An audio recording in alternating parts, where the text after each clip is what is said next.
povo abençoado de Deus, tudo bem com vocês? Eu me chamo Eduardo Nassif, sou ministro da Palavra de Deus e estou aqui para levar vocês a ter mais um momento com Deus. Não esqueçam de se inscrever no canal para vocês receberem diariamente as mensagens e a palavra de hoje possa entrar no seu coração e abençoe sua vida. Primeira carta a Timóteo, capítulo 2, versículos 1 e 2.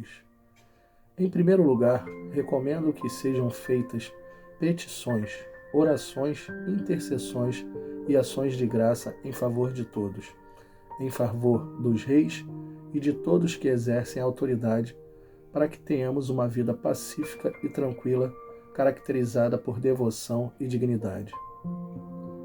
Você tem o costume de orar pelas pessoas que você conhece?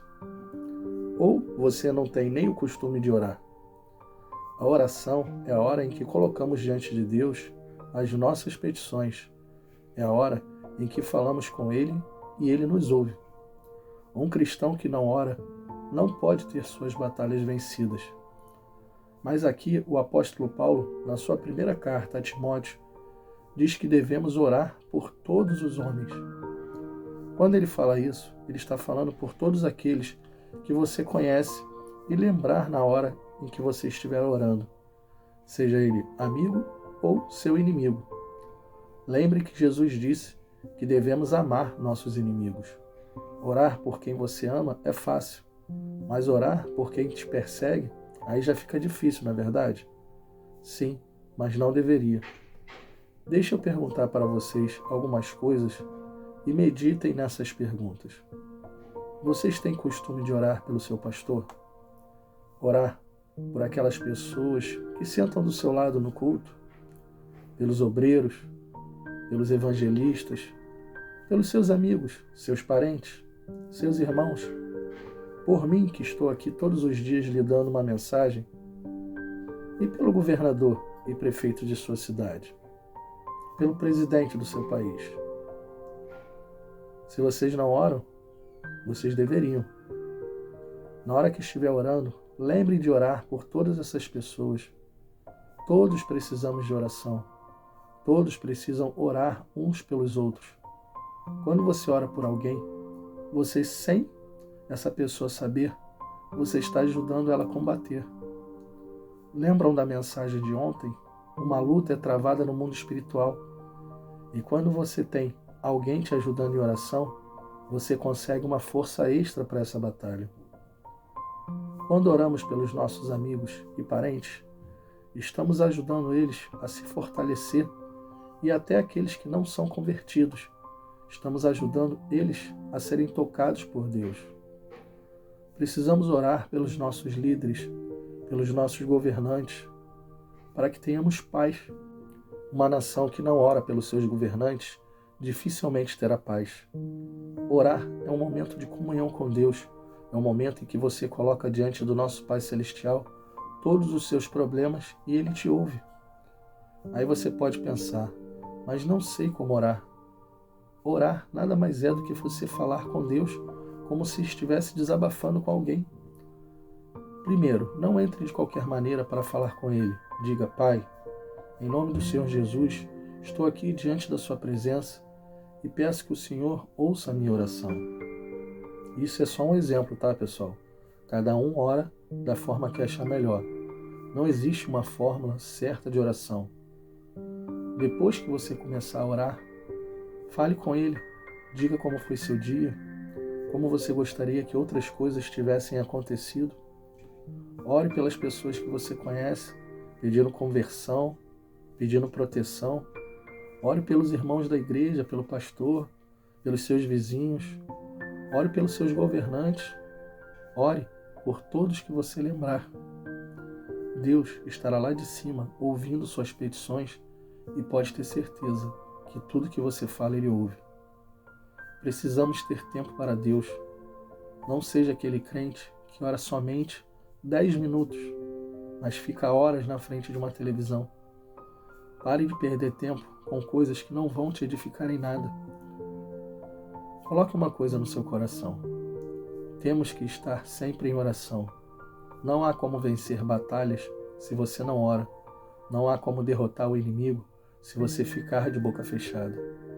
O apóstolo Paulo, em sua primeira carta aos Tessalonicenses, disse: 1 Tessalonicenses capítulo 5, versículo 17: Orai sem cessar. Orar sem cessar é você orar sempre, sem se cansar. Jesus orava sempre. Quando esteve aqui neste mundo, ele nos ensinou isso. Ele sempre separava tempo para orar. Ele não orava 10 minutos somente. Tudo que Jesus fazia, ele primeiro colocava diante do Pai. Ele orou antes de escolher os seus discípulos. Lucas capítulo 6, versículos 12 e 13. E aconteceu que, naqueles dias, subiu ao monte a orar, e passou a noite em oração a Deus. E quando já era dia, chamou a si os seus discípulos e escolheu 12 deles, a quem também deu o nome de apóstolos. Vejam que Jesus passou a noite toda orando e pela manhã escolheu seus discípulos. Não foi uma oração qualquer que Jesus fez. Jesus foi fazer uma oração para perguntar ao Pai quem ele deveria escolher. Jesus nos mostra que quando queremos respostas, precisamos ficar mais tempo em busca dela, que não devemos orar somente um pouquinho de tempo e deixar Deus agir. Uma oração precisa às vezes de tempo e determinação para se alcançar uma resposta. Aprenda uma coisa: orar nunca é demais e Deus nunca se cansa de te ouvir. Feche os seus olhos e vamos orar. Pai, que boa palavra o Senhor nos deu hoje. Precisamos estar mais na sua presença em oração. Precisamos orar mais pelas pessoas que conhecemos e pelos nossos irmãos em Cristo. Orar pelos governantes e por todos os nossos inimigos também. Precisamos todos os dias nos colocar diante do Senhor com nossas petições, para que o Senhor possa ouvir. Não podemos ser crentes que não têm vontade de orar, que não têm vontade de estar na sua presença. Não podemos ser crentes que oramos somente quando estamos em uma igreja. O Senhor disse, através do apóstolo Paulo, orai sem cessar. E é o que devemos fazer, orar sempre ao Senhor, sem nos cansar de orar. Não podemos ser aqueles crentes que oramos somente na hora que precisamos. Temos que nos doutrinar a todos os dias te buscar e ficar mais tempo contigo. Nos ensina, Senhor, nos capacita e nos ajude a quebrar a vontade da nossa carne. Ela muitas vezes fala mais alto e nos impede de fazer o que deveríamos fazer. Precisamos que o nosso espírito prevaleça sobre ela e que a sua vontade seja feita em nossa vida. Te pedimos isso em nome do Pai, do Filho e do Espírito Santo. Amém, e assim seja. Bom, pessoal, espero que tenham gostado da mensagem e se gostaram, compartilhe com seus amigos e familiares para que eles possam ouvir as mensagens diariamente. Deus abençoe a todos vocês e não esqueçam, amanhã teremos mais.